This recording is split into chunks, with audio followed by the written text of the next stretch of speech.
You're right. I'm gonna blame you.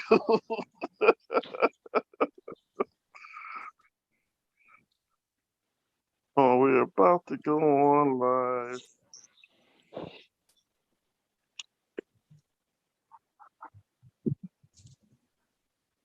Yo, okay, I'm back. I'm back. So, what's up, everybody? This is Aaron Ravens having a Zoom meeting. They tried to stop us, but we are still going strong. I can do this on my phone too, yo. So, I just wanted to say hi to everybody. What's up, everybody? Uh, Tonight's episode is on abandonment and adoption and abandonment. It's an issue that a lot of us know about. A lot of my friends and family know about it. You know what I mean? It's something that we've had to deal with. But I'm not even going to get in on myself right now. You know, I'm going to let someone else speak first. Uh, but I can tell you, I'm going to say this much, right? You know, I remember when my mom left me at Milton Hershey School. Um, it felt like abandonment to me. But as I grew up, and got in the real world, I realized that she was just doing the best service she could do toward me.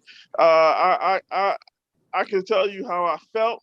You know what I'm saying? It was horrible. You know what I'm saying? I felt like I was just left somewhere and not that loved and not that enjoyed in life for real by my family.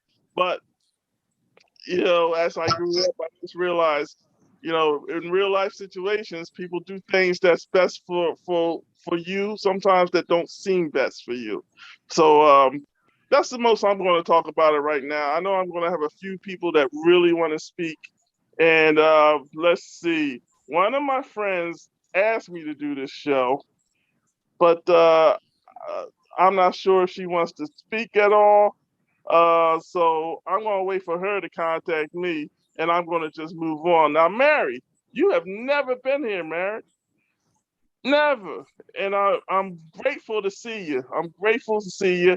And but how about this? How about if you would like to start it off while I try to see what I can do about getting my part of Zoom put together? Would you like to start? Sure. For some reason, I'm feeling brave today. Your topic caught my eye. Because if you guys, hi everybody. I don't know everybody. Milton Hershey as well. Graduated with Aaron and Carmen. Wouldn't say that I felt the abandonment as strong in Milton Hershey because I had siblings that went before me. So I just wanted to be where my sister was. So I was willing to go. But still had nightmares for a decade or so after being dropped off there because the house wasn't that great. But I'm at the other end of it. I placed a baby for adoption in 1993. So don't talk about it much. Don't post about her much. I'm in contact with her. I have been since she turned 18. But you know that combination of abandonment and adoption. I don't know. It struck a chord today. It's all right, baby. We all had things we had to do. You all had things we had to do, honey. No shame in here. We being honest and sharing our experiences. That involves a certain type of love for oneself. So you keep loving yourself and go ahead. If you want to keep talking, girl. I'm here with you. Yeah. No, I mean, it's not a whole lot to say. I mean, come from my completely selfish standpoint, it was straight out of fear. I never thought I could be a parent. I never wanted to be a parent I can remember being 10 years old and knowing I wasn't going to be a parent. That didn't change until I was almost 30. So, you know, I was like complete denial, like, nope, I'm out of here. She's a beautiful young woman. Her mother that raised her is absolutely amazing. But, you know, like I said, I don't know. I don't know if I've come to terms with the idea that it's abandonment or not. It's a little weird. Well, did you get to see her at all since? Yeah. We actually try to vacation together. She comes up and visits. Her significant other is a huge sports fan, so he comes up for Flyers games or for basketball games and stuff. We hang out occasionally, not very much. We don't talk. It's not like we talk every day or anything, but she's out there. She knows I'm around. I have a son. They stay in touch. You know, probably not as much as he would like since he's an only child, but I know they're good people. I know they did a great. I still believe they did better. They were better off without the situation that I was in at that age. So, I understand. I understand. You know, I remember when my mom told me like a few things about what was going on around her and that's why she put me in the school. I could tell you like that that was good. That was good to know. Hold on for a minute. I'm about to move on because now my computer's working. All right, so I'm gonna get out of here real quick. Get out of here real quick and all right, there we go. There we go. All right. It's not working as well as I thought it would because I never had. Hold on for a minute. Hold on. I'm sorry.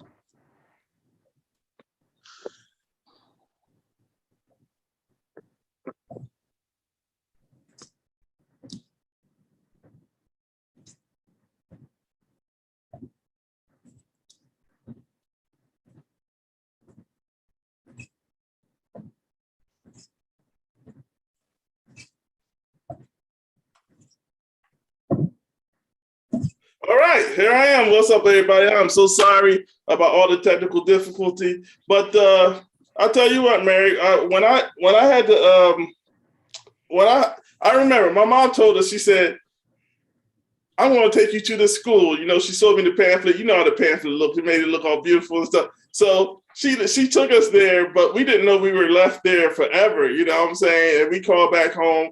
Mom said, "Y'all ain't coming back here. Y'all live there now." I was like, "What?" She's like, "Yeah." We was crying. I remember how bad we were crying, and I can remember like thinking she doesn't love me, man. I remember that. That was the worst thought, like the worst like feeling, you know what I mean? But I try to think about how it was for her. You know what I mean? Because we were her babies, we were her twins. You know what I mean? We were the youngest, and I know that it had to be horrible knowing that your children didn't think you loved them. You know what I'm saying? So I try to keep the perspective of you know what, stuff happens. People have to do things and make their moves for whatever reason, and it's usually for the best reason, at least in my mind, at least in my heart. I feel like they're doing what's best for me, even though it doesn't seem for me. You know what I'm saying? So I love my mom now. It took me to get to 50 to find out everything about what's going on with my family and myself. You know what I'm saying? But we come from a checkered past. You know what I'm saying?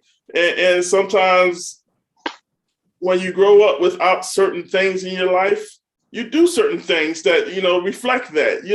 We're a product of our environment. You know what I mean? So I try to remember I'm a product of my environment, because as soon as I graduated, not too long after that, I became a drug addict. You know what I mean? So, you guys, nobody knew about that but the fam for a long time. And I was the product of my environment. I graduated. I didn't have a family life that I thought I needed. You know what I'm saying? And I didn't feel like anyone really truly loved me. You know what I mean? And I didn't think that, what the hell, I might as well get high. You know what I'm saying? I got a question for you then. Mm-hmm. So you're saying that you forgave your mom. How are you doing at forgiving yourself? Because I managed to forgive my dad a long time ago, probably back. Let me tell you about that one. That's the best one. That's the best one. Forgiving yourself. All right. So I just figured I've tortured myself long enough. You know what I'm saying? I've done things to try to make to try to make me feel better about myself and the things I've done. And I didn't even understand the thought of forgiving yourself until I was in church for a little while, doing playing guitar for churches and all that. And then one day I was sitting here reading my Bible, and I was reading how Jesus, he was saying. So I can't really tell you what I was reading. I just remember him talking about forgiveness. You know what I mean? And I thought to myself, about why would you ask me to be that forgiving of anything? And then I realized because it's not for the person you're forgiving, it's for you. You know what I'm saying? You're forgiving yourself for yourself. I never heard anybody say that at that time, but I had to forgive myself for everything I did, all the parts I played. See, when I think about my past, I always think about outside of me, what happened to me. But I don't think about how I played a role into what happened to me. Listen, I had no choice at all. So it happened. But I was there. I was a victim. I made myself a victim. And I made myself hurt. I hurt myself and others through being a victim.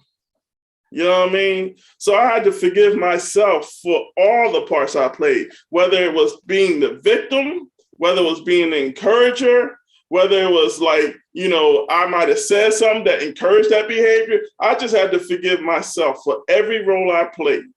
You know what I'm saying? Because some of the roles I played in my life were horrifying. You understand what I mean?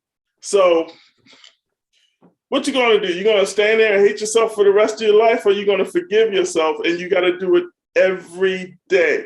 I forgive myself every day because you live every day. You know what I mean? And you don't just forgive and then all of a sudden you don't do certain behaviors. And you got to stop and forgive yourself all over again every day, because it's not something that just happens in a moment. It's something that happens over time. You know what I mean? So I practice. I still practice it today. That's why I get along with everybody, because this, to me, this is just life. It's just life, yo. It's no big deal. You know what I mean? I believe in God and Jesus and all that, and I believe I'm going to go to heaven if I do the right things, and I try to be as righteous as I can. But I try to be as real as I can too. And I'm a person just like anybody else. So I got to forgive me just like I would forgive anybody else for the things they've done to me. You know what I'm saying? So why don't I deserve that as much as as you deserve it? God wants us to give out our love. So why ain't I giving that to myself? You understand what I'm saying? So that's how I learned how to forgive myself over and over. That's what happened. Over and over. I was a drug addict for 20 years. That's a lot of forgiving. You know what I'm saying? So every day, you can either make your day worse by living in your past, or you can make yourself a future and love everything you are, were, and going to be right now. It's up to you. You got to forgive yourself. That's a gift you've given to yourself. How about being selfish and giving yourself forgiveness? Whether you like it or not. That's good. I mean, I've embraced that whole idea that you forgive other people for yourself, not for them. I mean, and that's actually worked really well for me. I never really thought about applying it to myself. That's kind of cool.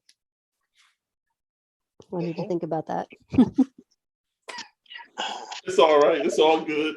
You know what? Everybody, struggles when it comes to like emotions, feelings, who you look at. Look, the way I looked at myself, to do the things I've done, they don't match. You know what I mean? The person that I think I am didn't match the person I was.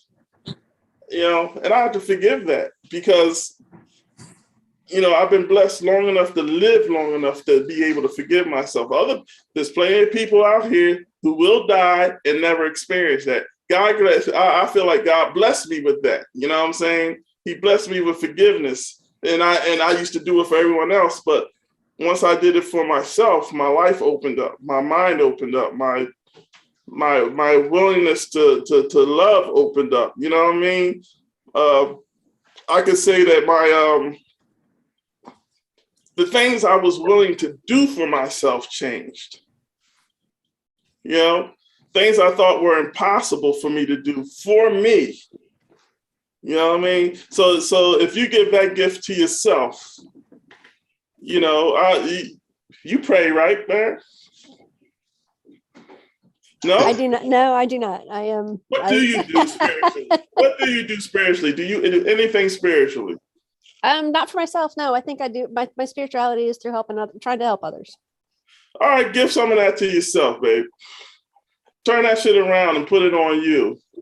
I know that, you know what? Forgiving myself was hard because I didn't really like parts of me. So you have to grab on those parts now and forgive yourself for that shit. You owe yourself that.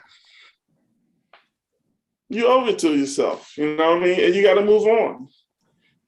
I'm just telling you from experience, you really do have to move on. Because look, I'm too old to be worried about some shit that happened in 1987, yo. That's it. I can't. I'm too old to worry about what somebody did to me in 1992. You know what I mean? I'm too old to worry about some shit I did. It's not changing. None of that shit's changing. You know what I mean? But the only thing that can change and all that is you. So you got to give yourself a chance. You know what I'm saying? You got to spread that love that you give to everybody else and give it to you. Be a little selfish. Give some of that shit back to yourself. You owe yourself that shit. That wasn't given for them. That was given for you. So reverse that and put some of that on you. Give yourself a chance. You owe yourself a chance. You know what I mean? Every day. Every day. And that's all I'm going to talk on it, man. I love you. You know what I'm saying? I love you. Do you have any more you want to speak on? No, I think I have a lot to take in right now. Thank you. Oh, no problem, babe. Just stick around. Look, I am. I plan to listen to more. Room. There's a whole bunch of fools in this room, yo. I'm one. I'm the biggest one in here. We got a lot to love, a lot to learn, and keep it moving. You know what I'm saying? Now, I'm going to say this. A friend of mine actually asked us to do this show. I don't know if she wants to speak. Does she want to speak? Give me a nod. Give me a nod. You do? Okay. All right. Cheryl's a friend of mine. She asked me to actually do this particular subject. And I just wanted to let her speak, tell her story, and be part of the fam. Because, you know, this is family. Yo. So, Cheryl, let me see if you're unmuted. You're unmuted, so you can start. It's up to you. Well, hello, everyone. My name is Cheryl. Nice to meet everyone. How you doing, Cheryl? How are you? How are you all? Thanks for inviting me, Aaron. I did ask Aaron to do this because I am an individual who was abandoned as an infant and thrown in the trash back in the summer of 1967 in West Philadelphia. My left wrist was slit. So I was trying to, whoever my mother was at the time was trying to, kill me. So, all of the commotion in the neighborhood about, this baby in the trash.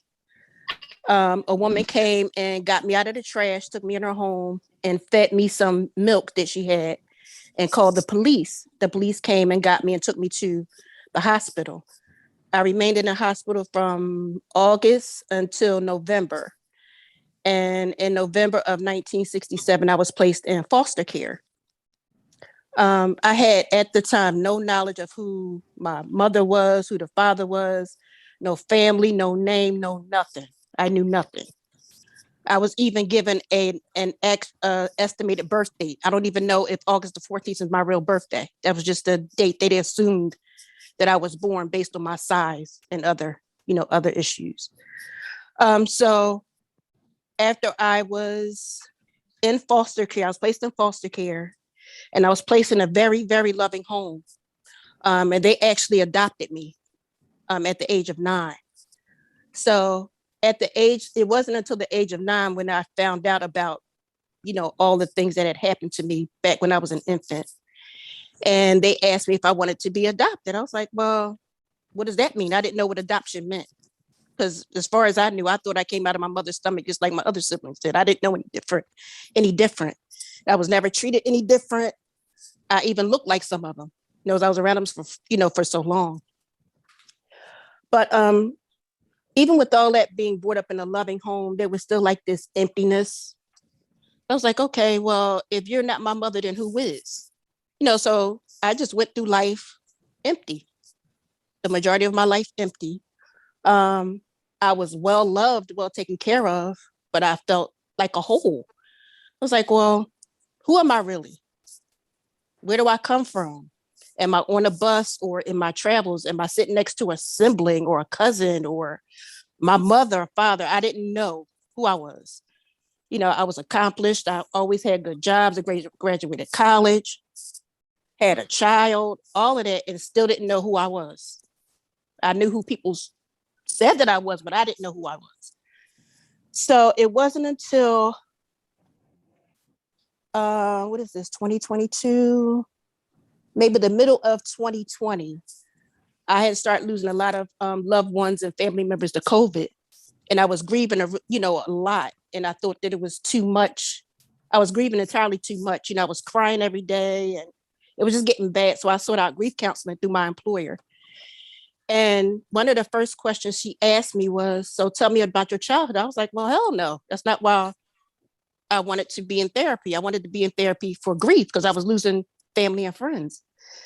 And she just said, well, the way she operates is she asks people to talk about their childhood and their upbringing, because sometimes your grief can be compacted. You think you're grieving over one thing, but you could grieve over a lot of different things and not really realizing it. So after a few sessions, I began to tell her about my childhood, and she was quiet to the point where I thought the phone was disconnected because she said absolutely nothing. And I'm like, okay, this lady told me to tell my business. Now she's quiet. Like, what the hell? So she got herself together and she said, you need to tell your story to the world. I said, hell no, I will not. I'm too private of a person. I don't want to talk about it. It took me a lot to open up to you about it. She said, well, share your story. Share your story. I was like, well, I don't know. So I thought she finally convinced me. So what I did was the story that came out, because this story was in the news back then in 1967. So I took the article and I cross-referenced it and reached out to the Philadelphia Inquirer and asked them if they knew of anything about this story from 1967. And I'm thinking, they're not going to pay me any mind. I'm just some random girl in their inbox. They're not going to listen to me. The very next day, a reporter contacted me and said, oh my God, we read your email. We saw the story. We would love to help you connect the dots. So I talked to this reporter for about 6-7 months. Last June was the first time that the story aired. It was in both papers. It's all over social media. The very next day after that story aired, a person contacted the reporter and said that the person who discovered me may have been her grandfather. I'm like, okay. So I'm like, where does this man come into play? So this is so much. I'm sorry. So she asked to speak with me. She asked for my number. I said, well, sure, you can give her my number. So I talked with the woman and I had this instant connection with her. I didn't understand what the connection was, but it's like this instant connection. And we talked and she shared some things with me. And some of the things she was sharing was some in line with some of the things my mother had told me years ago. So like, okay. So then I met her sister and I met an aunt. Fast forward to October, I met a lot of them. And we decided to do DNA testing, and come to find out the initial woman who contacted the paper to speak with me was my first cousin. So that was my first cousin that I met. So I met a whole host of family members, cousins, uncles, aunts. And they told me that my mother was still alive, but she lives in North Carolina in a nursing facility and she can't talk because of a stroke. Mm. So I'm like, okay, here's another brick wall. Okay, I meet y'all, but now, okay, if I meet her, for one, is she going to know who I am? Is she going to understand who I am? And even if she did, would she be receptive? So I was still feeling a little anxious. I still felt that abandonment, because she could still say, I don't care who she is, that was my past. And I guess she moved on with her life. But this past December, December 3rd, which is my adopted mother's birthday, I made a decision to go to North Carolina to meet my biological mother. I did meet her, and much to my surprise, she was very receptive. She did know who I was, and she did say a few words to me.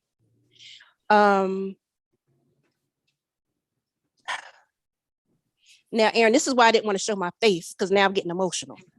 It's all right. People get emotional on here. It's good. For what it's worth, that's why my camera keeps going out, because I'm wiping tears and blowing my nose. Oh, this is so hard. I said all that to say,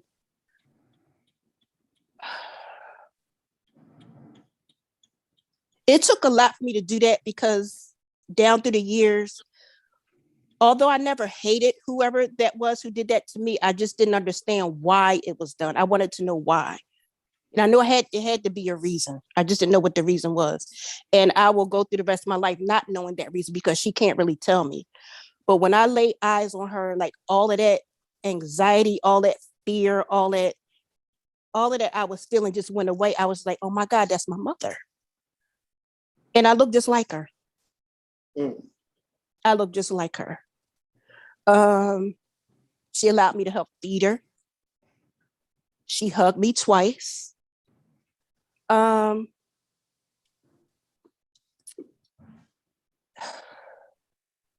Just so many emotions. Now I'm at a stage where, now that I know who she is, how do I develop a relationship with her? That's where I'm at now. How do I, to what level that she will understand? You know what I mean? I'm not coming around to, okay, Mom, you got to do this, this, and this, or I got a movie from here to there, whatever. It's not that. I just want to get to know her, because I don't know her. I've met her. I don't know her. I have a brother I've met. He has a daughter, so I have a niece. It's just so much. I'm ecstatic. I'm happy, but there's still a little part of me that is still like, wow, now what? I understand it now what. I get it. I had a few now whats. You know what I mean? When I met my family, my father's family for the first time, that was a now what. You know what I mean? Because I never met him. He had died before I met him. I had looked for him a year after he died. And don't do what I did. My now what was pretty much, well, he gone. I pretty much threw my father's family away. You know what I mean? I kind of didn't give them a chance, because I didn't see the point. They weren't around before. They didn't make no real effort to find me. But I think that I just didn't. I didn't receive probably the reception that I wanted. You know what I mean? So I didn't see the value in them. I already had a family that didn't want me. I didn't want to, in my mind at the time, and I can say now, I have no idea if I was to walk into any of them and talk to them, I wouldn't know who they were. I'm 53 now, you know what I'm saying? It's a little late. It's a little late for me, but it's not late for you. And I can say this, right? I can say this. You don't know what's going to happen. Nobody knows what's going to happen. You don't know if you're going to be rejected or if you're going to be fully loved forever. You know what I'm saying? But knowing is more important to me than not knowing. You know what I mean? I don't know what I lost. You have a chance to know what you lost, or if you found anything worth having. I think the best thing, I can tell you what I wish I did. I wish I just stuck around. I wish I just been around a few of them. I was still struggling in my addiction too. So that probably played a part in it. But the thought that if I had that chance now to get to know my family, I would.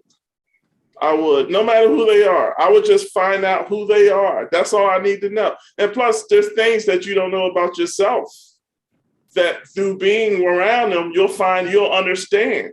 You know what I mean? They know things about you that you don't know because they've been around the fam. So, there's some characteristics about yourself you really don't know anything about, but it's probably a family trait.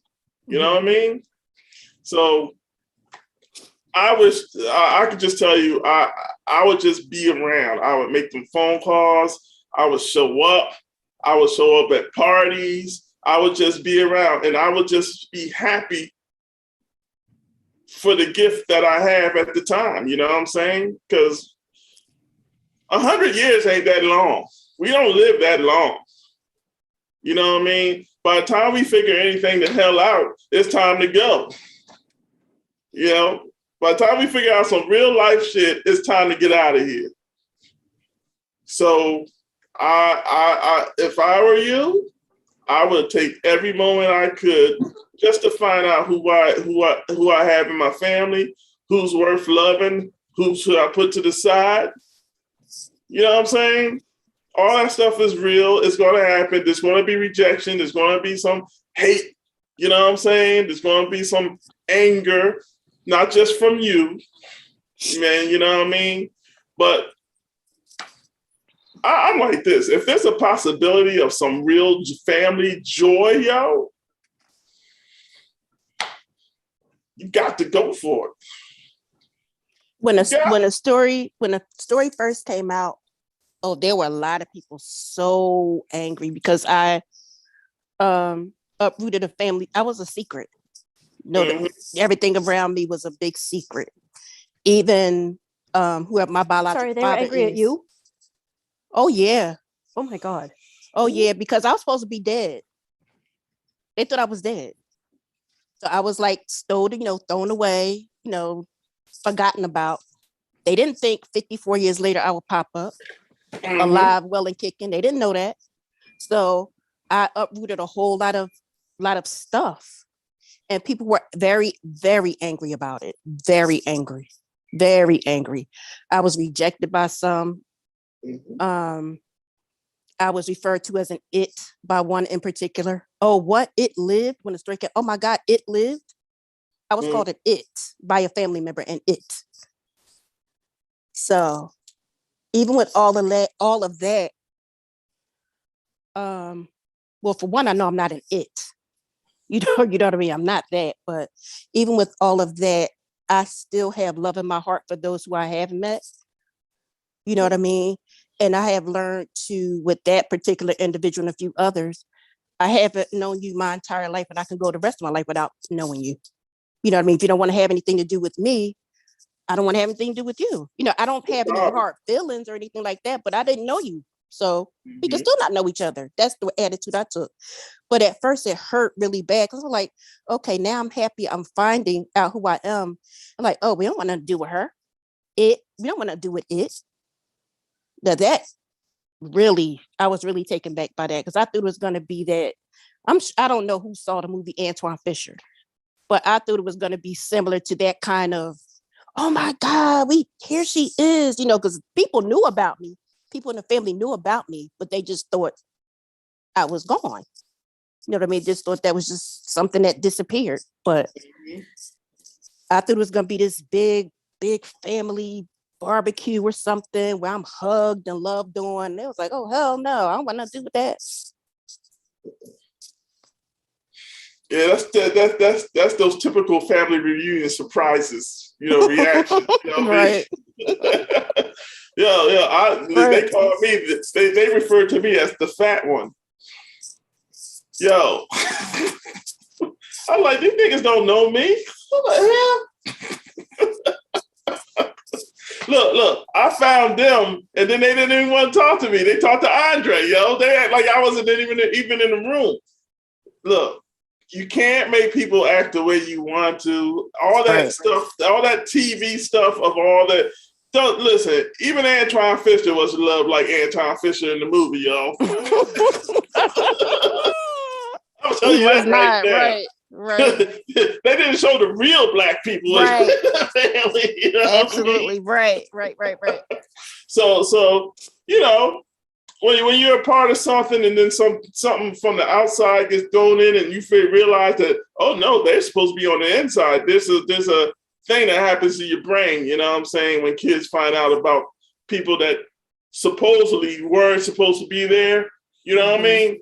So my advice to you is just to keep it moving, you know, love who loves you. I got family members that I was raised with, I can't fuck with. You know what I mean? That's part of being in the family. It's just, there'll be those that you hang with and those that you can't fuck with. That's just how it is. So you learning, you know, maybe in a long division way, you know, who you can't fuck. Okay, that one I don't fuck with. That one's cool. That one act like she loved me, but she really don't. She gonna show me eventually. It's all gonna come out. But you know what? You still have your fam, and now you have your biological fam involved. You know what I'm saying? So I'm a small kind of guy. I don't like big stuff. I don't do like, you know, 20 family members as one. You know what I'm saying? All I need is the ones I have, the ones who talk to me.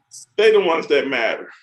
Everybody else, I pray for them. I hope they do well. But the ones who love me are the ones that matter. They're the ones who love me. They're the ones who are in my face all the time, calling to see if I'm still alive. What am I doing? You know what I'm saying? Checking up. Hey, you know, Uncle Bubba, what you doing? Your Bubs, you know what I'm saying? That's my family. My family are the ones who show up, the ones who love me, the ones who are there. You know what I mean? So everybody else, you love them like this, way over there. And the ones who are close, love them like this, baby. Give them all that. That's all I can say on that. Is there anything else you want to speak on, man? You good? Who, me? Yeah. Oh, no, I'm good. Thank you. Good. All right. So thank you. Thank you for coming and thank you for this show. Cause I'm loving this show right now. You know what I'm saying? I'll tell you what, I'm gonna like pick up my boy Jay, my boy Ed. You know, I haven't heard from him in a minute. That's my brother. You know what I mean? I'm gonna have to unmute him. Ask him to unmute. Did you unmute yourself? Can you speak? Yeah, what's up, fam? How's everybody? All right, what's up, man? What's up, Jay? How you doing, man? I'm good. I'm hanging in there, man. I can't complain. Cool. Listen, man, abandonment and adoption, yo. How you feel? You got anything you want to speak on any of that? Well, you know, abandonment as a milk, you know, that's our thing. That's our middle name. You know what I mean? So there's no way around that. But like you said, in getting older and dealing with it and learning reasons why, it just helps you deal with it better. Doesn't erase it. Doesn't make it go away. What's for me is what's crazy because I still have triggers.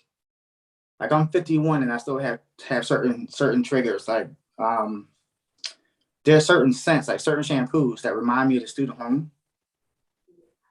Certain scents, when I hear chimes, like church chimes, reminds me of Founders Hall, and it makes me freeze for a second. It gives me, I don't know, for some reason it makes me freeze. So it's like triggers that I have. Dial soap. Yeah, it's a couple of things. Like for some reason, I still use dial. No, it's not allowed in my house. I'm sorry.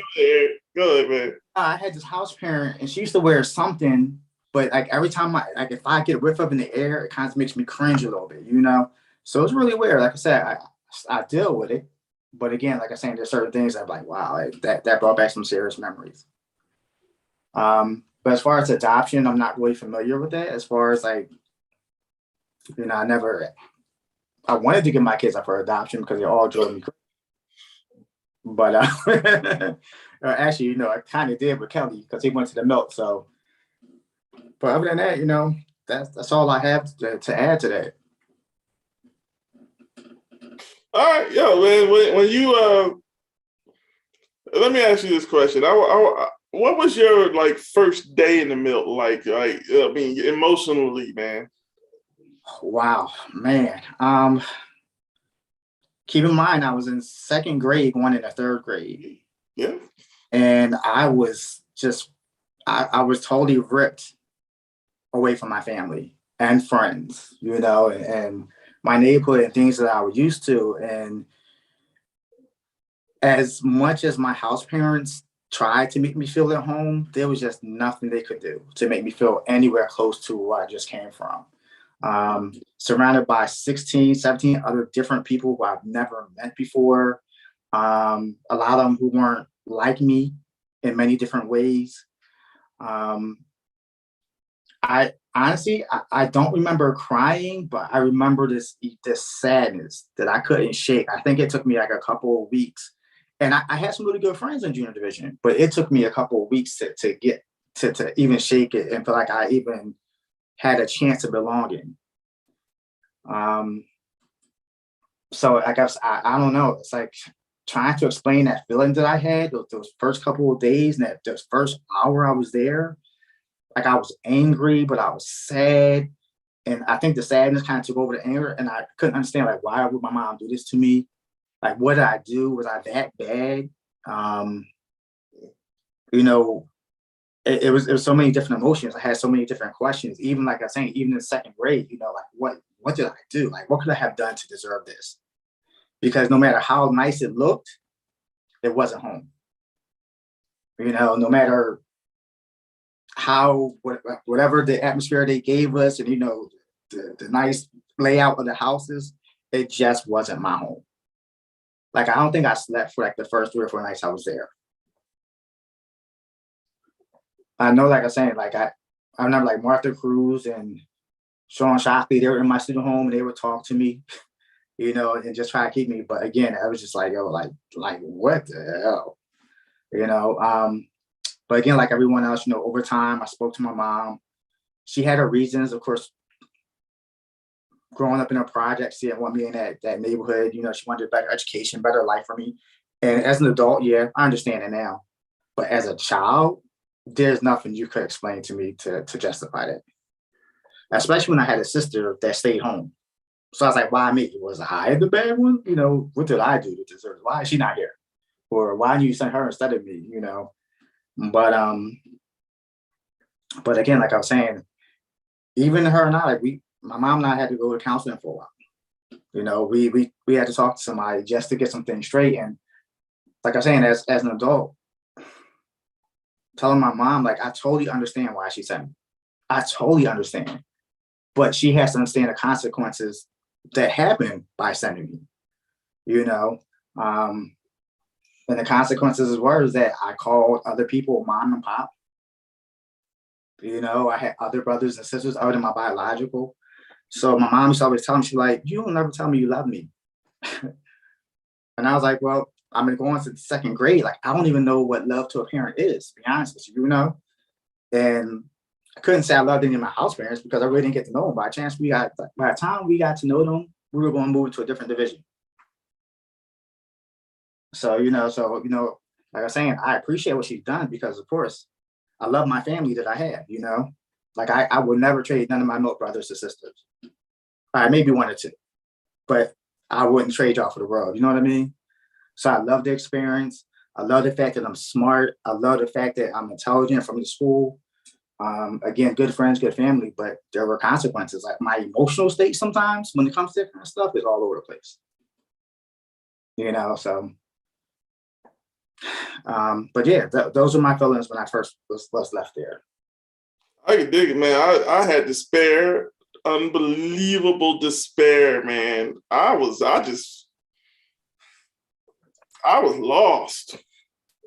I didn't know. I was a mama's boy.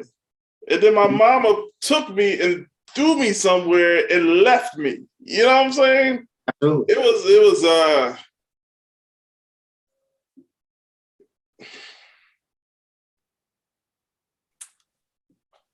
whew.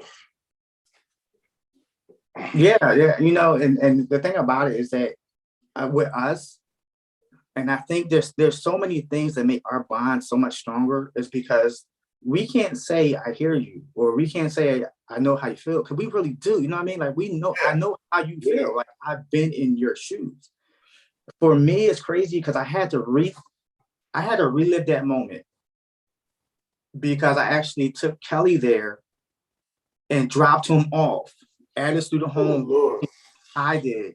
That ride home for me was just as hard from the time I went to that school. So that made me realize what my mom went through. You know, I can understand when mom dropped me off and had to ride home and think about what the hell did I just do.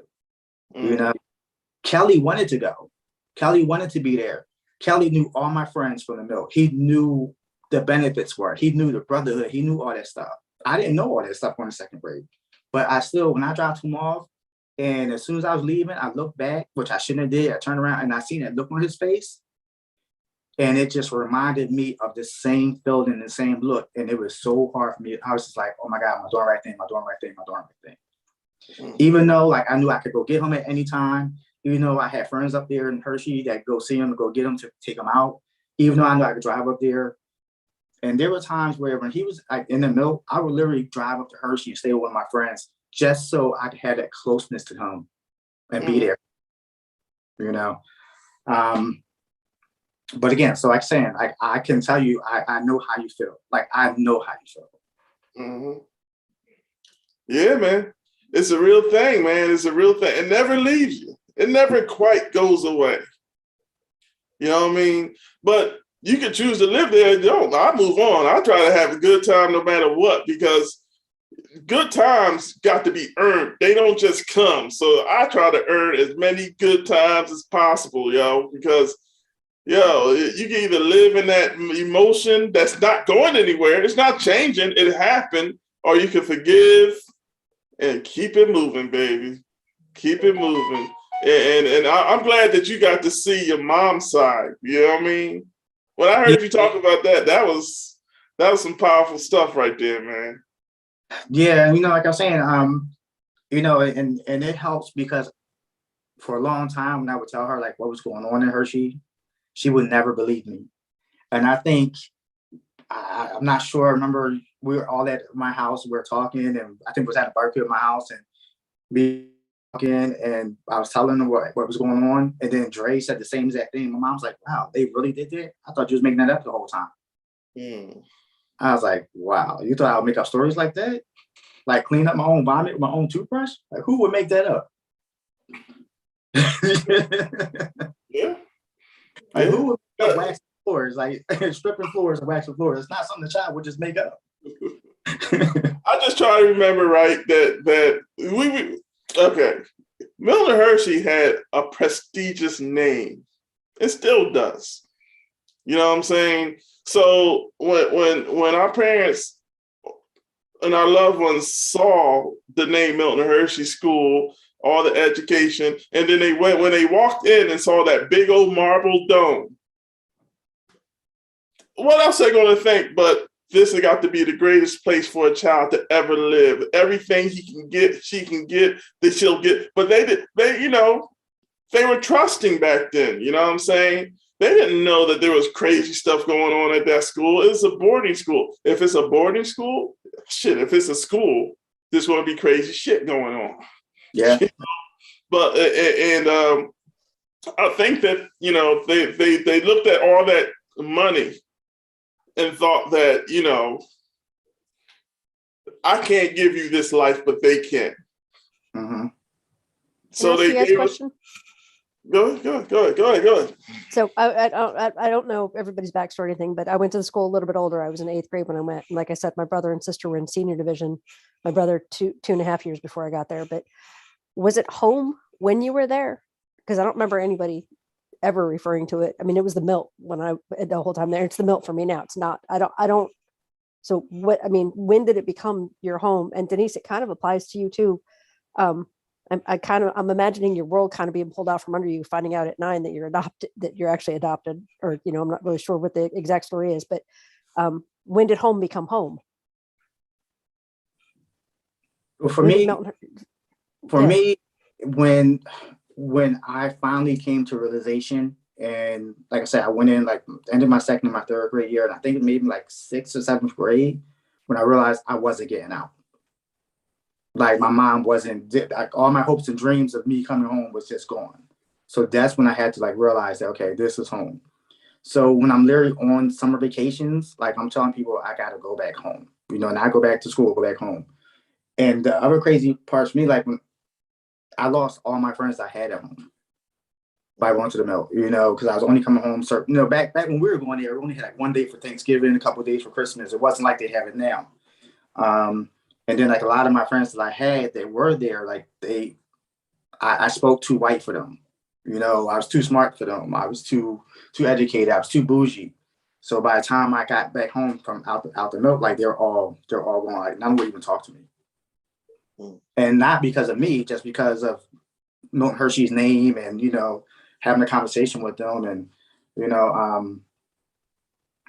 when I talked to my friends, like Milton Hershey School was literally 6 grades ahead of the education they were in. Mm-hmm. So my dialect would be different, my speech would be different. And they would think that I'm talking down to them. Yeah. And I wasn't. I'm a product of my atmosphere, This is what Milton Hershey taught us. They taught us the proper language to everything. So even when I came home, like when I was done with Milton Hershey, period, none of my friends I had when I was younger are there. So, but yeah, that happened to me too, man. That happened to me too. When we would go home, nobody cared about us anymore. Them kids, like they didn't understand. Like when we left, we were Philly boys. Mm-hmm. You know what I'm saying? When we came back, they ain't know what the fuck we was, yo. Yeah. The vocabulary, the look in our eye. Mills have a certain look. Mm-hmm. That look, we didn't have that Philly gaze. We had that look of that wide, bright-eyed, wide open, just big old smile, happy and shit. You know what I mean? I was like, these people saw us like we were mutants, man. Right. Yeah. Like we're from a different planet. Like we didn't belong here. And I'm like, hey man, like I'm the same person that I was when I left. Like I have the same personality. I'm still joke a lot, still play about my business, but I'm still the same Jack. You know what I mean? Same Jack I was in first grade, second grade, third grade, all the way up until now. But I evolved as a person. The milk taught us everything was by the book. So the way I speak doesn't change who I am. Mm-hmm. And like I said, unfortunately, none of them. Like I can't recall one friend that I had growing up, outside the milk that I have now. So. All right, Denise, can you answer too?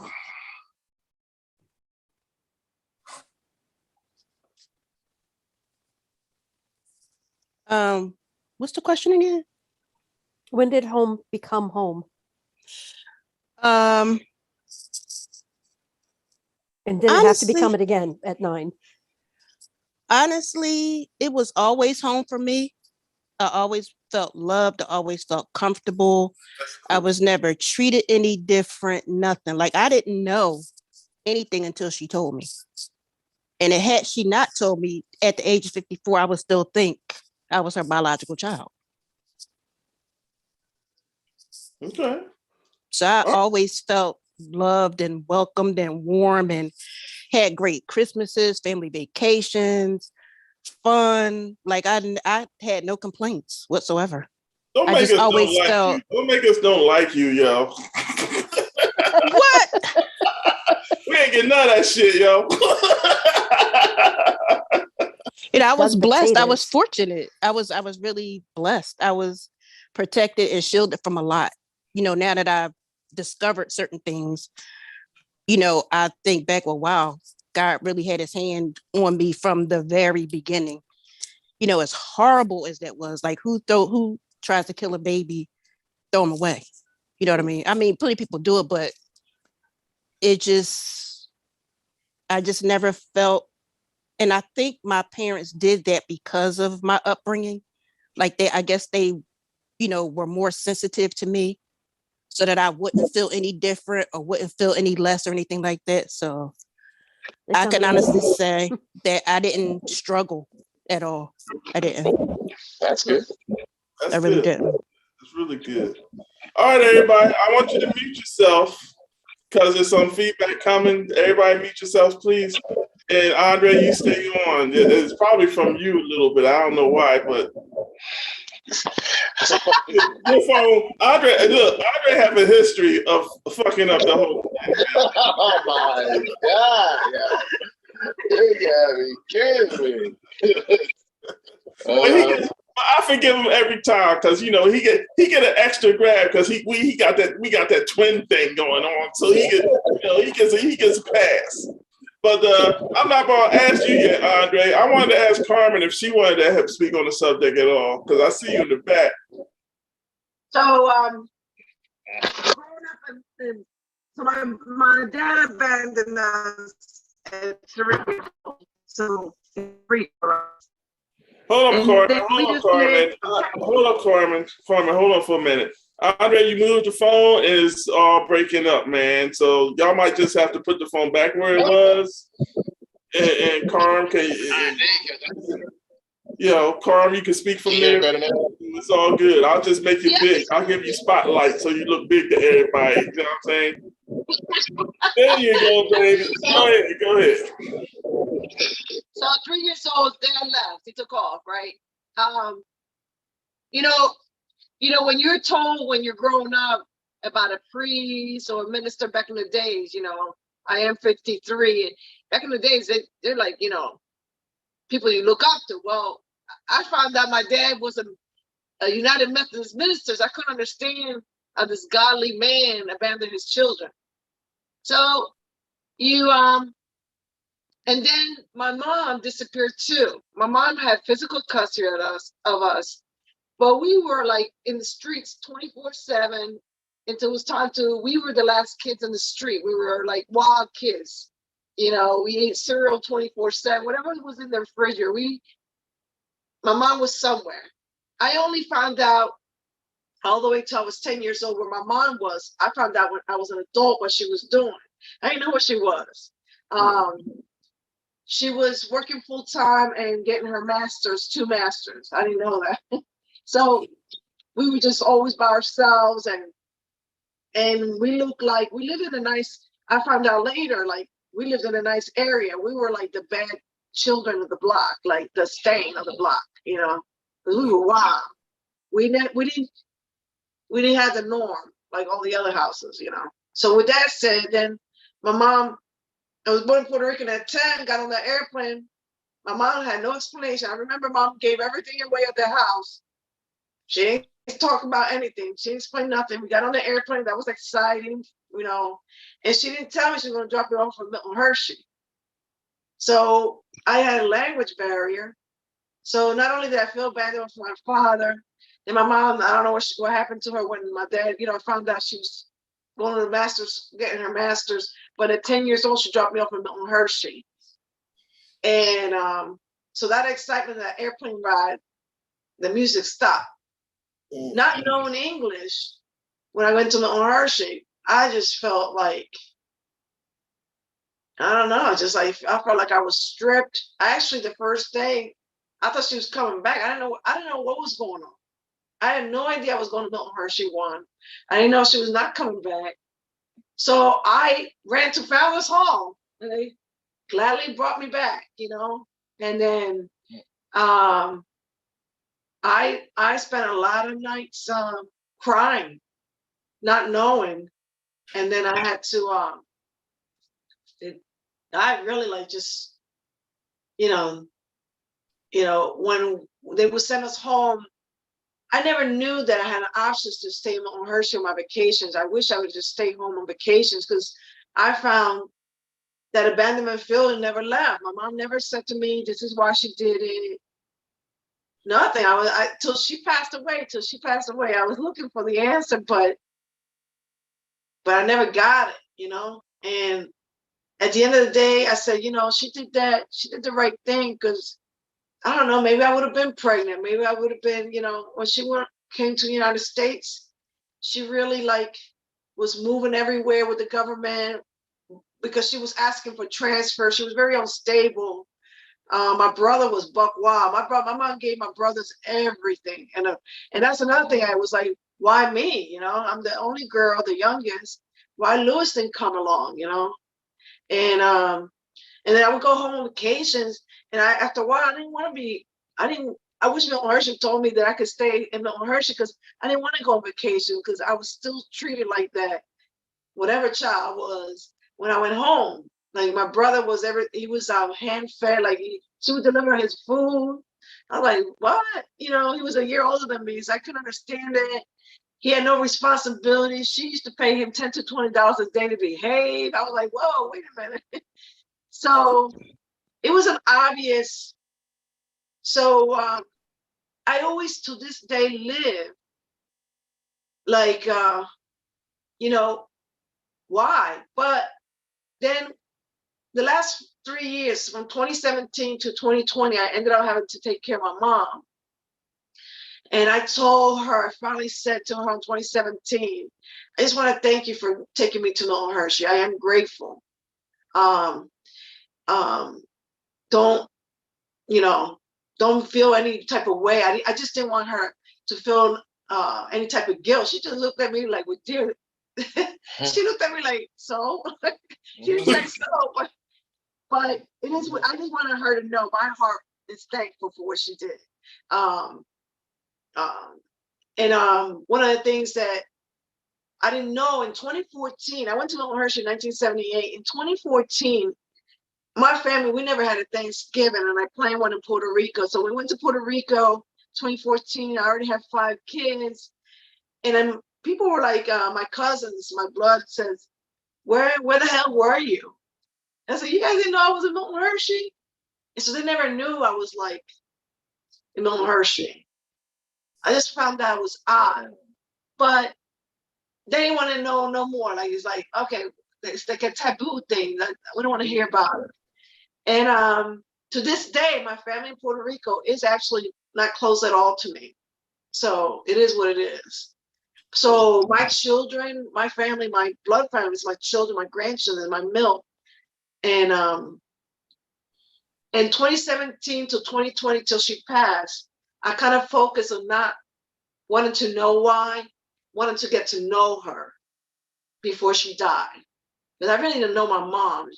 And you know why she my mom was not very like how do I say I used to watch people, their parents love and kiss them and stuff, and my mom wasn't like that. And I learned my mom was in a nun school. I get it now. So, you know, my grandma was real dry. You know, I learned more about my mom the last 3 years from 2017 to 2020 than I ever knew about my mom. So I'm very grateful to be in the mill, that I was at the mill and I was given that. But the abandonment, my father and my mother, and but I had mad respect because my mom had a choice and she put me in a good place. Okay. Yeah. That's what's up. That's what's up. I remember you talking about it before. You know, I'm glad you talked about it today because the one thing that our stories do is they help other people and ourselves. You know, what you give, you take more when you give it away. Yeah. You know what I mean? And I'm grateful for you. I know you're going through things, and I'm so glad that you came on the show, Carmen, because I love you. I love you, and I miss you, yo. Always, baby. Always. But now it's Andre's turn. I'm gonna go to Lindell last. I'm gonna do you down, Andre. Put the camera on yourself so I can see you. Okay. Hey. What's up? The most special man in the room. Oh, you gonna curse me out. I remember when we went to Hershey, and I was so happy to be there to see all the stuff, and everything was new. And I was happy to be there. It was a great thing. And plus, you know, I had you, so I didn't feel alone because I had the twin brother. But after a while being there, you know what I mean, it was great, but I still miss home a little bit. And then it got to a point where like different things that was going on there, you know what I mean, I was like, I just got fed up. Like when we had to stay at Penn and had to deal with that racist fucking woman there. Because every time I would bring something out, she said it was bad. And I told Tom Tobin, I said, she's racist. He's like, no shit. I said, well, here. So she just said my thing looked like shit. I want you to give it to her. And then when he gave it to her, she said that was the most beautiful thing she has ever seen. Mm-hmm. So I was like, fuck that place. So, but our house parents was great in the house. So I loved it. But I know why I just got tired of being there. And I remember I said, Aaron, you want to run away with me? He was like, no. I took Eric Crump and we ran away. But, we didn't get far. You know what I mean? And they brought us back, and I remember mom, they called mom up. I remember mom saying, if you would have ran away as soon as you got here, I just would have took you right back. And at that moment, that's when I said, okay, I got to take care of myself from now on. And I got to take care of Aaron. That was my whole thing after that. So, yep. That just sucked. It just sucked. So I said, I'm going to take care of Aaron. I'm going to take care of me. We're going to be all right. It just sucked for a minute. I remember I was like, fuck this place. And then I remember mom, she wants to call dad up and shit, wish him happy birthday. I was like, fuck him. He never come see us. Never wrote us. And I remember me used to argue about the shit, Aaron, but he worked for the city. Like, he worked for the war department. If he really wanted to see us, all he had to do was just get a lawyer. Like I did what I got to do with my daughter to see her. Because me and my ex-wife was going at it, me and Hagar. The only thing he had to do was come see us. He never cared. Never. So when you wanted to go look for him later on, I was like, man, fuck that. Nope. I could care less. And then when we got to the house, I remember he's dead. I was like, I remember I saw his face. I was like, well, you kind of look like Aaron. Okay, kind of look just like Aaron. I was like, okay. I said, well, and that whole thing I'm thinking, did the nigga leave us anything?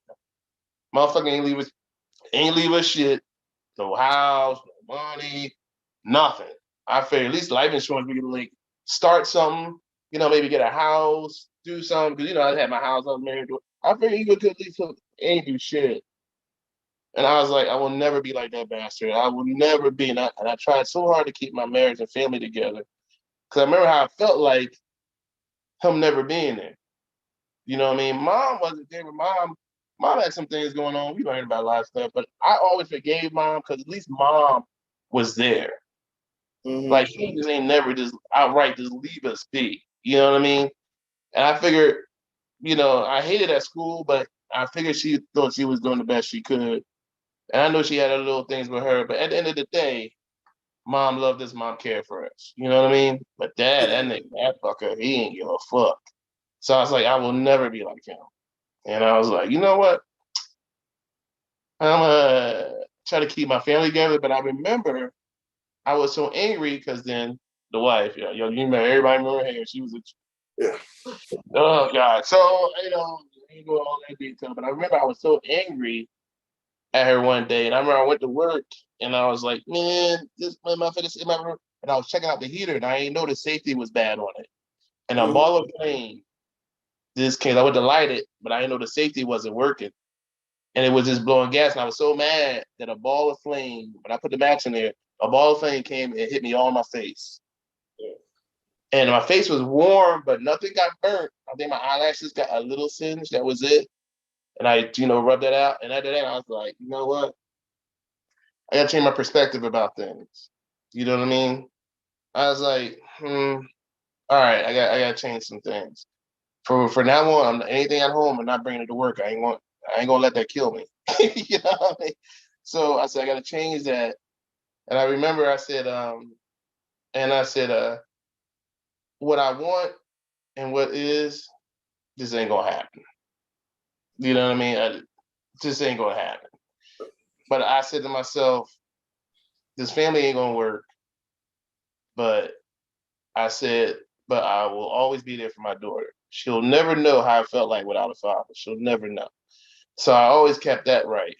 But I remember, I figured, I remember when after we saw him, and we went to our dad's house after he died, I remember thinking, everybody was saying, well, he was good. He was always looking for you. But I remember his sister saying he never He don't lie to them. He never looked for y'all.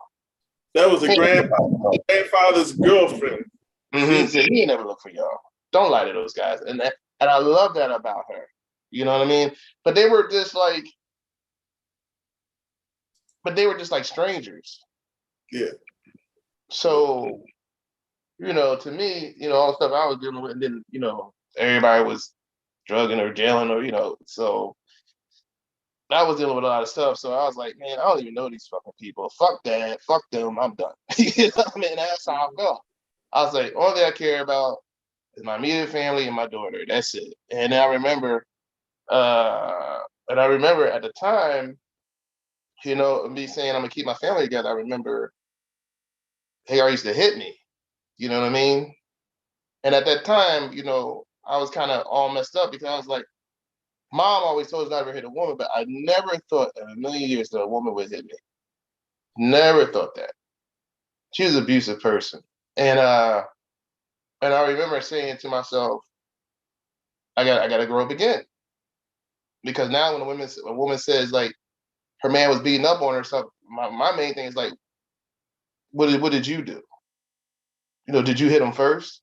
You know what I mean? Is that why he retaliated? Like, what did you do? Because me, I don't care how it goes. If a woman hits a man first, for me now, it's like, and he hits you back, I don't feel sorry for you because you instigated it.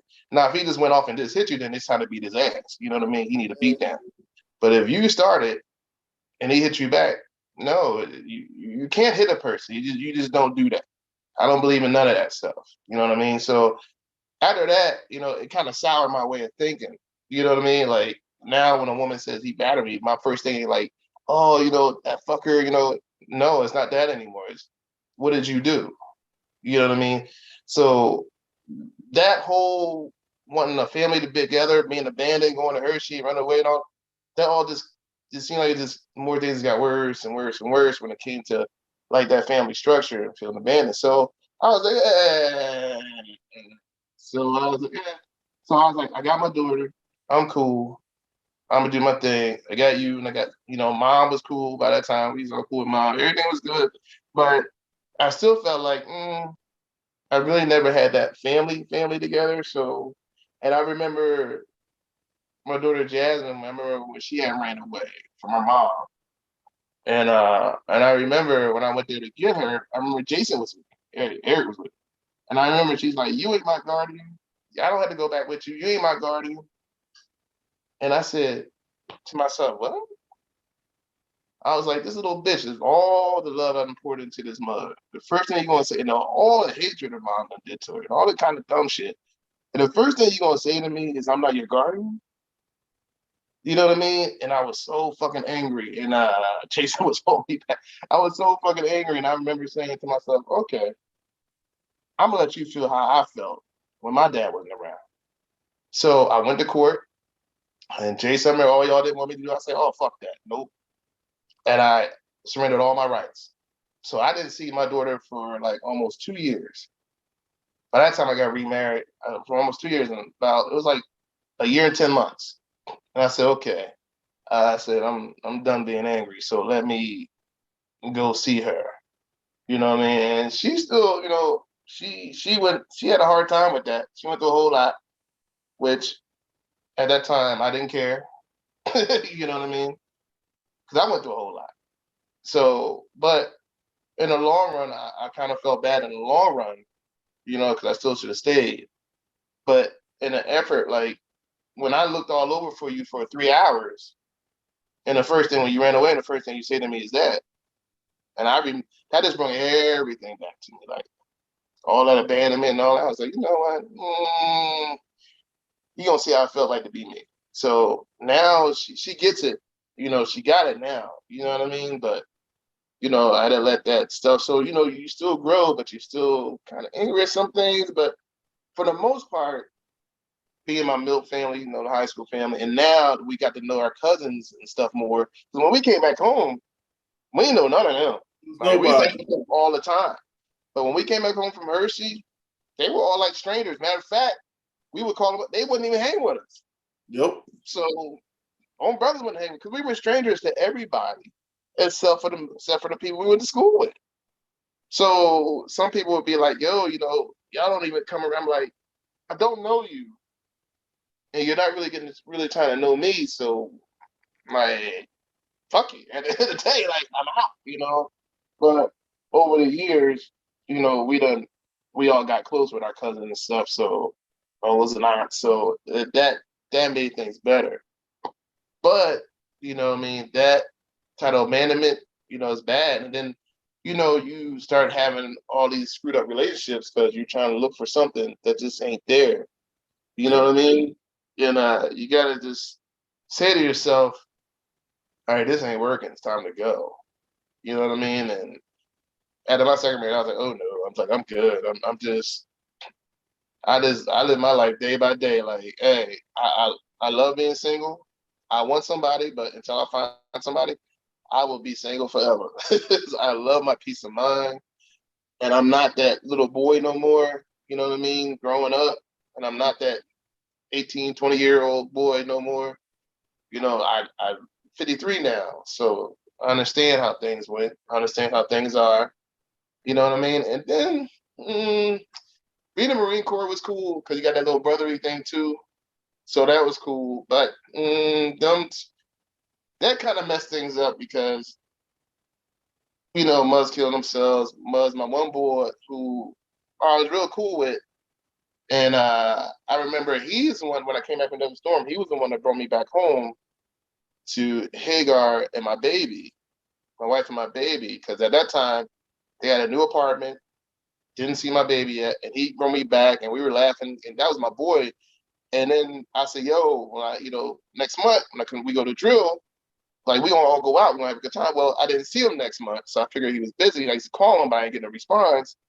Then the following month, I went to the drill that weekend. They told me that he was murdered. So it was some drug dealers that was doing stuff, and he wanted them out of the neighborhood, so he's gonna, go to court against them. And they came behind him and blew his brains out from his head. And at that point, I was angry, and I was like, we all need to kill him. Like, me and my Marine Corps buddies that was there, we was like, we just need to kill them. And the senior master sergeant, he was like, we can't, we already asked them, and they said they would handle it themselves. And at that point, I was like, no, we should still go. Because he was like a brother to me. Like, we was always clowning around and stuff like that. And he brought me home to see my new apartment, my new baby, everything, So after that, I was like, you know what? I'm good. So that's it. So it's hard at times, but day by day, bro. Day by day. Day by day, man. Every day. Every day, bro. Every day. Every day. Yeah. I'm done. I'm good. All right, cool, dog. Cool. How are you so many people's safety net? Whew. I'm good. It is what it is. So it is what it is, and it ain't changing for you, right? Can't change it. It is what it is, and I'll be cool. And I'm not out there, doing the dumb stuff like I do. Out there. I'm always out there trying to save people and stuff, but I don't do it. I don't yes, do it. You no do. More. Yes, I don't do it no more in my life. I do it just to save. Yeah. So I know what you're saying, man. I get it. I get it, man. It was, you know what, like, I remember I thought that after I left the school, things would be great and like wonderful. They only got worse. Yeah, that was a real eye opener because they sheltered us there.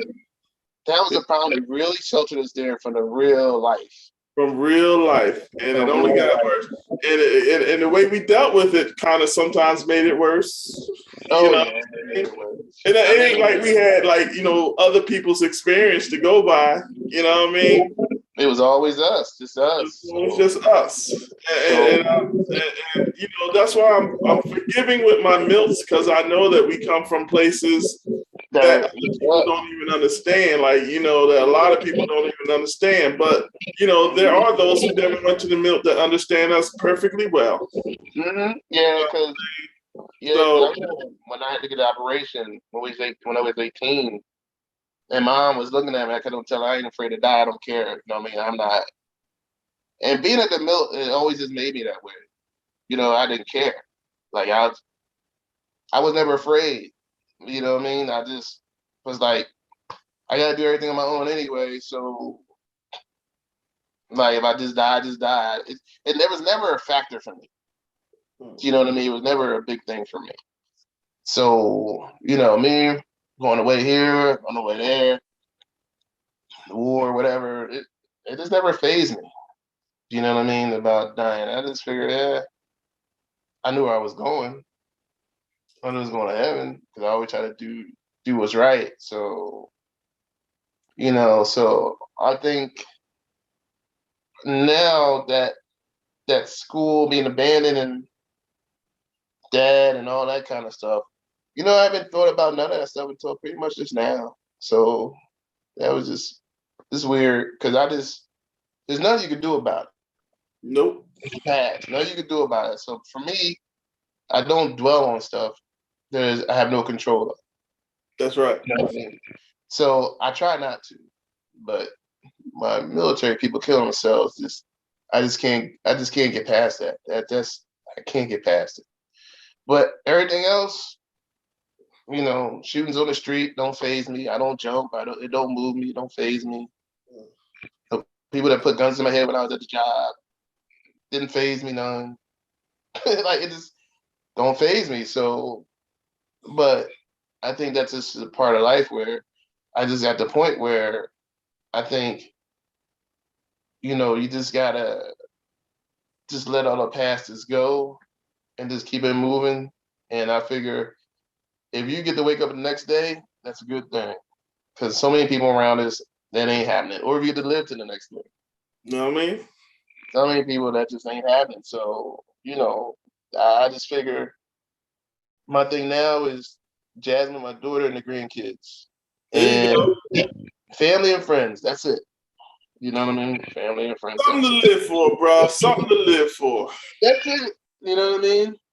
Because I can remember one of the reasons why I got like on drugs and everything. Mm-hmm. I had nothing to live for. I really did. I absolutely couldn't name one thing to live for. I had nothing to live for, Mm-hmm. But them drugs made me feel good. So I said, fuck it. I want to enjoy my little fucked up life the way I can, And I'm going to tell you, I'm going to be real honest, right? I'm going to be real honest. If I hadn't become a drug addict, this show wouldn't be possible. Mm-hmm. You know what I'm saying? If I hadn't done that, like, I wouldn't be the man I am today. I'm not saying it's a great thing. It was a stupid fucking thing. You know what I'm saying? But I survived it. I survived it, right? And then when I found out that I had mental issues and shit, you know what I'm saying? I found out that there was more to the story, yo. It's not just you making the decisions. There's more to the story. You are chemically imbalanced. You know what I'm saying? Some of your decisions ain't really you making decisions. You know what I'm saying? It's just a byproduct of who you are. So I'm grateful for all the things that I survived through from whether it was abandonment or just a feeling of abandonment. You know what I'm saying? I'm grateful for who I am right now because look what we're doing now. We're sharing our love with each other, man. I was going to ask Lindell about it if he wanted to speak on anything. Did you want to speak, Lindell? The youngest boy in the group? Young boy. Hey, everybody. What's up, Will? You got anything on abandonment? Basically, my abandonment was kind of... Well, my abandonment was kind of like yours, but it was through my brother and sister, Donald and Chrissy, when they left our mom, which is y'all's sister, left me behind to be with her. I felt like I was abandoned because I was left with somebody who I really didn't want to be with, who was physical and mentally abusive. So I felt abandonment and also felt abandonment when I found that my mother's father side, who are Puerto Ricans, that's in Poppy Town in North Philadelphia somewhere, didn't want nothing to do with us. That was told to me. So I kind of felt like why, like with Miss Denise, the wondering why, the wondering like what was wrong that you couldn't be in contact with me. But as I got older, I just realized that's family. You know what I'm saying? That's how people. That's how some people react. So it's like, okay, you don't contact me, I'm not gonna contact you. So it is what it is. If you want to contact me, you pretty much know how to reach me. It's just if you don't want to, I'm not gonna try to. If you don't put the effort to try to reach out to me, I'm not gonna put an effort to try to reach out to you, despite how I feel, despite how I want to. At the same time, I really don't want to. It is what it is. You know what I'm saying? I was told you got families that actually want to, but I don't know. For me and them, it's been so long. I really don't care no more. No, it's on that type of level. And with the same token, with my kids going through what they're going through inside the DHS, being at the great grandma who's abusive, I haven't seen them since they was like since 2017, going on 5 years, which is now I'm being able to get the house this year. But I know they're gonna have some type of anger towards me because it's been 5 years. Time is birthdays, Christmas,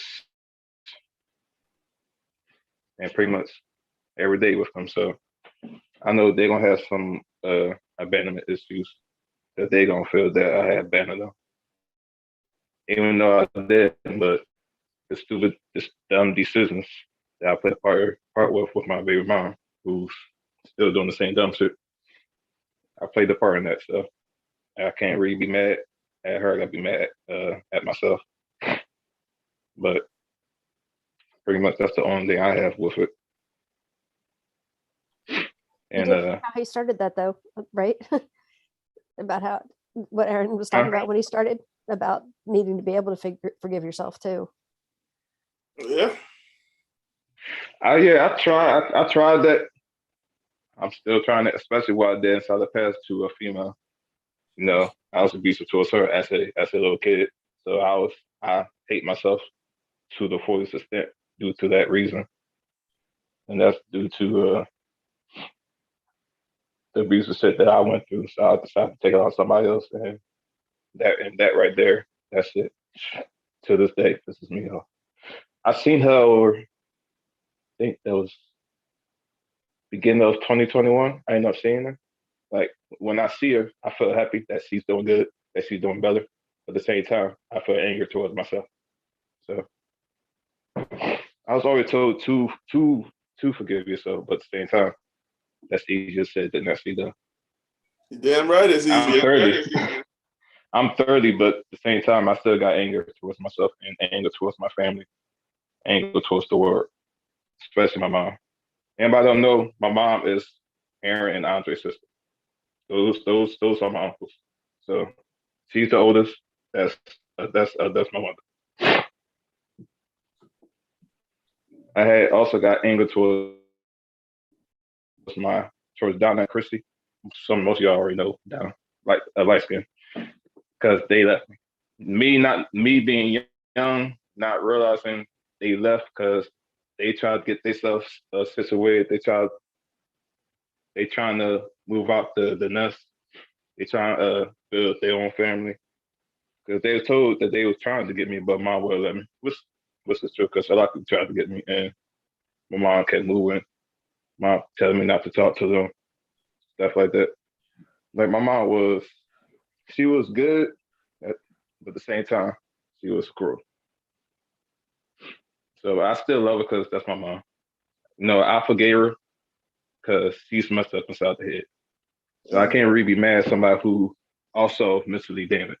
That's right. So I can't be mad at them. So, she's not going to admit it, but she's mentally damaged due to whatever happened between her and my uncle Aaron and Andre mother. This is my grandmother. Whatever happened between those two, she still holds grudges towards, which is understandable. Because if I had to go through the same thing that my mom went through, I probably hold a long grudge to. But the same token, stuff like that, you're not supposed to put onto your children. That's going to be a repeated cycle that never going to go away. And me and my sister made the decision not to continue that cycle. That's what's up, So, man. That's what's up. but now it's going to be back to square one. This is hard, Tone. Look at it this way, right? You got a lot of work to do, right? Just like we all do. We still got a lot of work. Look, it don't just end. It ain't over, brother.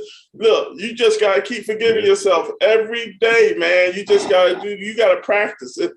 Forgiving yourself is a practice. It's not something that just comes along and happens. You gotta practice that shit. You gotta hopefully it's not too depressing to hear it that we're still trying to learn it at 50, 53. Yeah, the old saying is you would never stop learning until the day you actually die. That's when you start learning. But until then, it's always a learning experience. So I already know about that.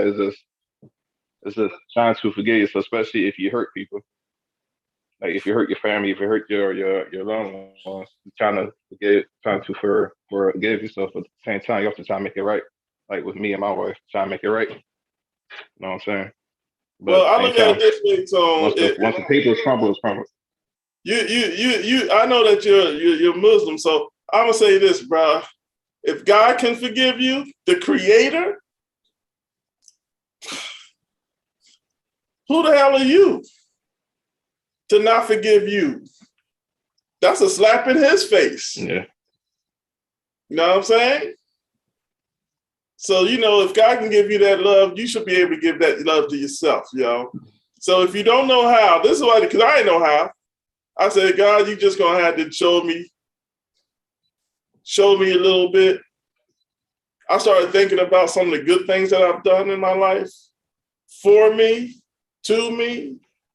You know what I'm saying? And I was able to forgive myself once I thought about the good things that I've done. Like I didn't only do bad shit for myself. You know what I'm saying? I did some good things. Yeah. You know what I mean? The personality alone. Thank you, Lord, for letting me have this personality. Because I'm the motherfucking man, yo. 420-pound bad-ass nigga, yo. And then who gets to be that but me? I get to be Aaron Redmond, yo. I get to be that. That's mine. There's no one else's story but mine. I thank God for it, and I forgive myself for not understanding what that means. You know what I'm saying? And then I try to do good and do better and be friendly and loving. There was a time when I wouldn't even be able to talk to you, Tony. The sentences that I used to speak was 2 words. Not too many syllables either, you know what I'm saying? I did not talk. And because of going through life with its different situations and difficulties, I had to learn how to. I had to learn the value of opening my fucking mouth, yo. I had to save my life. You know what I'm saying? So how about this? How about think of it this way? God is offering you a chance to save your fucking life through forgiveness. How about give that to yourself? Save your own life through forgiveness. And through that forgiveness, other people will be blessed in a way that you won't even know. Share your blessings. Yeah, for me, I always try to share. I always try to help people, so because I know how it feels to be in a situation. And there you go. Despite how much I try to help, it seems like I feel more happy in me helping people. That's why I was trying to feed the homeless. But at the same time, I also felt bad because they in that situation. Well, that's a gift, man. Can I ask we all a have gifts, personal question? Go ahead, Lindell, babe. Lindell, I don't know Yeah, you go that ahead. well, but I mean, do you ever ask for help for yourself? No, not really. No, that's also deal with pride, but also sometimes I do. If I really need it and I can't do it on my own, then I would ask for help. Ask for help. I'll ask for my brother or sister, but the majority, or for my wife, but the majority of times I really try not to. I try to do it on my own. It's the hardest thing I ever had to learn to do. And I'm pretty Oh, sure at that first it's I Aaron did. and Andre too. I'm not too sure about Jay, but I know it was for Aaron and Andre. And I know it still is for Andre because Andre is the first person to help. Yeah. He will drop everything in his life to come help you. But asking for it, it's not something that we learned at all. And it's Yeah, a very powerful Yeah, thing to learn. it was difficult for me. Yeah, it was difficult for me because even when I was staying with my uncle Aaron, and I was getting on his nerve. I still didn't want to ask for help, and he seen it, and it and was I'm on almost like all almost every class, other day yo. he had to sit down with me and talk to me. Yeah, and he had to sit down and like, listen, you gotta stop holding your pride, okay? You gotta ask for help when you need help. Like, I used to eat ramen noodles constantly, daily, faithfully. That was my thing because I was struggling to keep food, struggling to pay bills, and he seen it, and he also seen because I had too much pride, too much pride. That's due to the life that I was taught as as a man. But as I got older and I had an older woman for a girlfriend, she taught me the things of how you're supposed to be. That's what also helped me realize that my uncle Aaron and Andre, my brother, and my dad, what they were speaking to me was actually true, and not what the society sees as deemed as a man should be. So good. So good. Yeah, I forgot what I was I'm going to still. say. You said it all, baby. Listen, we are at the we are way past the hour, y'all. We don't went on. I'm sure we could keep talking. I just saw Nikita. Nikita, you want to say anything? You want to keep your role as you are? Yeah, right there you go. That's my Nikita. That's my girl right there. I like her, yo. I want to know what the hell's for dinner because that looked good. She was cooking half the time. I didn't even get to look. But it's all good. Listen, I'm glad you all came. Denise, thank you for showing up. I appreciate you coming and giving us this platform tonight because this is wonderful. This is great for me. This is great for me, yo. But I'm not going to ask anybody any questions because I'm tired, yo. I'm tired. I need to get off of here and eat me something, yo. Because this stuff, this figure doesn't keep itself, yo. You got to add to it, yo. You got to. But listen, I love you. I'm grateful for all of you. You are my family, and I'm Mary, you're always welcome. Denise, you're always welcome. And everyone else, thank you for coming, y'all. I'll talk to y'all another time. Wave each other out. Nah, y'all love y'all. I love y'all. Out. Good night. Good night, everybody. Good night.